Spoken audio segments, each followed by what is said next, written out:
అంటే నేను soda అమ్మాలా? Soda అమ్మితే ఏమవుతుంది మేడం? పైసలు వస్తాయి. కావాలంటే ఈ ఏరియా మీరు తీసుకోర్రి, పక్క ఏరియా నేను తీసుకుంటా. అబ్బా, అప్పుడే ఏరియాలు కూడా పనిచేస్తున్నావు? మేడం ఎసుంటి క్వాలిఫికేషన్ అవసరం లేదు మేడం, గ్యాస్ కొట్టుడు వస్తే చాలు.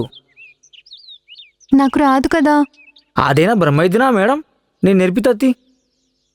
సర్లే చూద్దామయ్యా ప్రసాద్. అగ్గో మీరు నమ్ముతలేరు, గిట్రండి గిట్రండి. ఎందుకు? కంగారు పడకండి మేడం, గిట్రండి రండి. ఇంకో ముందుగాల ఒక నిమ్మకాయ తీసుకో, దాన్ని 2 బద్దలు చేయండి. మేడం ఇప్పుడు కస్టమర్ వచ్చి సాల్టా స్వీటా, ఇంకా మన దగ్గర చాలా ఫ్లవర్స్ ఉన్నాయి. ఫ్లవర్సా? అవు మేడం, ఇదిగో ఫ్లవర్స్, సుగంధి, జీరా, కలరు, రస్న, అన్ని ఫ్లవర్స్. అవి ఫ్లవర్స్ కాదు ప్రసాద్, ఫ్లేవర్స్.